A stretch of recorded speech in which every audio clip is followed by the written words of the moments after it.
In this video, I'm going to show you two options for tying a full body Hasty harness using a rescue webbing loop.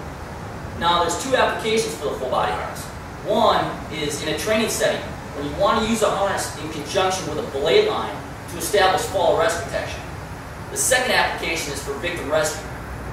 Now the main advantage of using a full body harness is that if the individual wearing it were to become inverted, there is no threat of the harness being pulled or stripped off their body.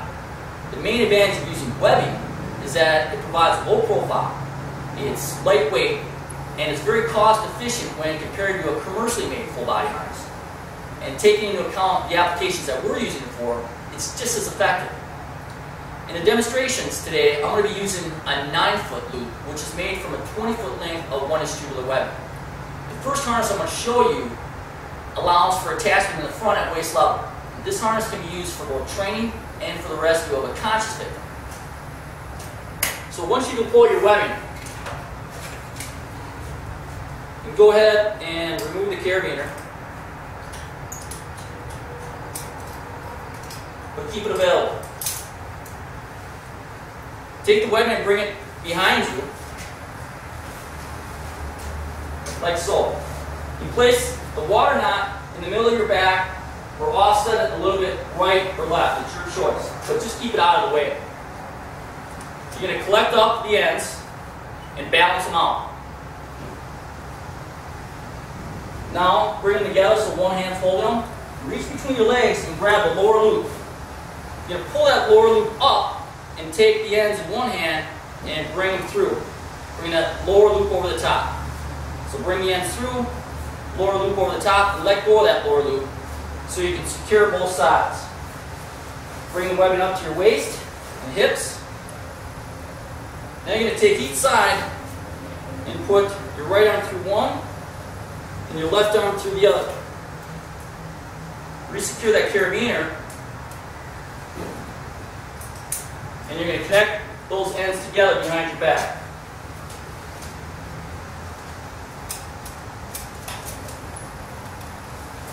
Lock off the gate. Take the carabiner from your belay line or your rescue system, and you go ahead and attach it to your harness. At this point, you're going to want to customize the fit. It's a little big on me, so take that belay carabiner or rescue carabiner and hook it to that middle web. Simply rotate the webbing, cinch it up as you do this to take up any slack and help customize the fit. Once it's nice and tight,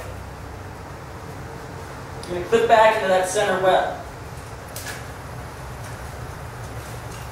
Now I'm going to show you what it looks like loaded.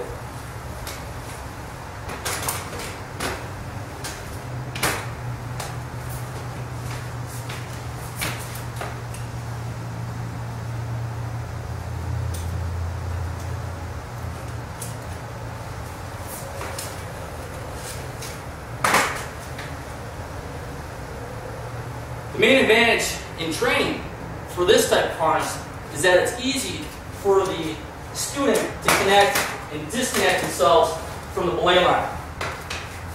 The disadvantage is that when you're practicing any of the head-first bailout maneuvers, the belay line can sometimes get in your way. So I'm going to show you a second harness that allows for attachment behind. And this harness can also be used for the rescue of an unconscious victim.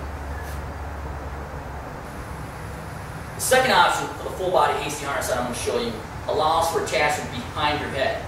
The main advantage in a training setting is that it keeps the belay line out of your way when you're practicing any head-first maneuvers. This same harness can also be used to rescue an unconscious victim. Because the attachment point's behind the head, it's always going to keep the victim in an upright profile position. When you attach to the waist, as we do in the first harness, if the victim's unconscious, they're going to fall back into a horizontal profile, and that's the position that we don't want them in.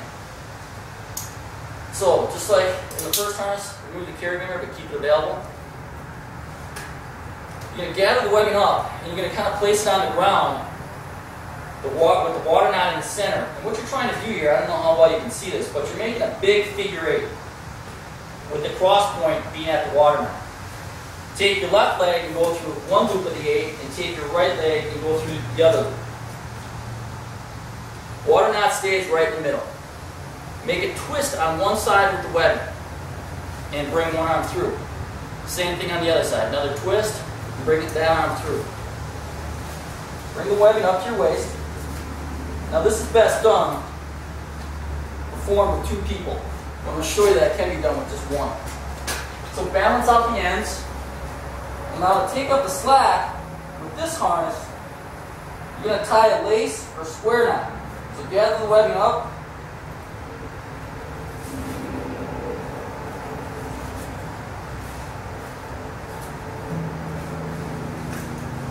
Cinch it up as tight as you can. If you still have excess,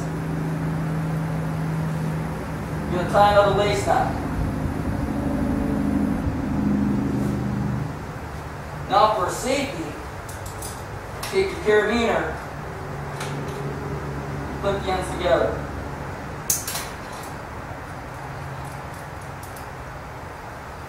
You can either attach right here to your blade or rescue carabiner, or you can go all the way low for even a lower attachment point.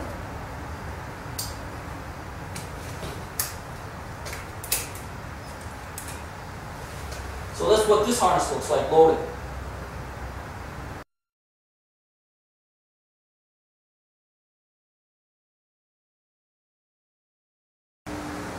Now I'm going to show you how to tie a full-body Hasty harness on an unconscious victim to set up for a window extraction when a ladder isn't available. Now this tactic is best performed with 2 to 3 firefighters. If you had 2, one rescuer would position on each side. If you had a third, that rescuer would set up behind the head. Now I'm going to show you how you can tie it with one. It's not nearly as efficient, but I'm going to go slow and methodical so you can see all the steps.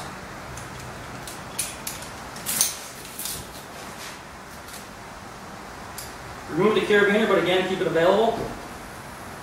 You're going to straddle the victim. And you're going to place the water knot in the middle and make that big figure 8.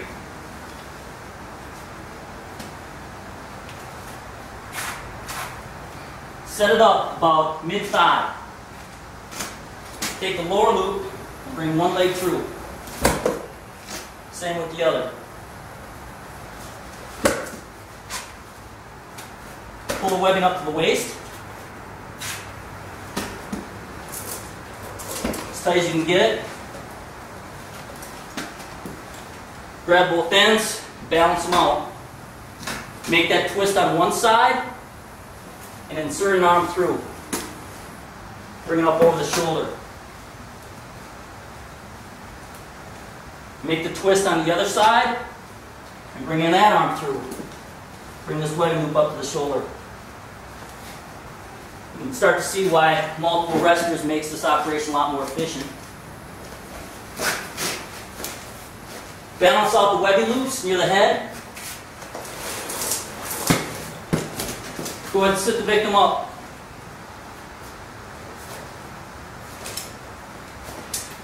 Pike it up as tight as you can. And go ahead and tie that lace knot. First one is to cinch the harness up around the victim.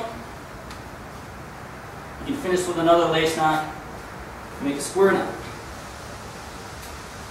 For safety, always clip the 2 ends together.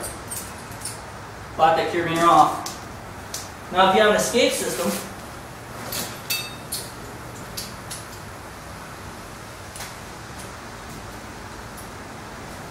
you can attach in here, or if you want to get closer to the body like I showed you earlier, clip right next to the victim.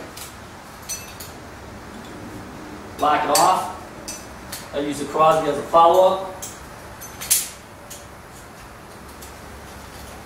Now, you wouldn't do this alone, but if you had multiple rescuers, you'd lift the victim off the sill, hold on to your escape system. This is self-braking DCD, so I can actually hold on to these 2 loops. We can ease the victim out over the threshold of the windowsill, and then I can lower or belay the victim down using my escape system.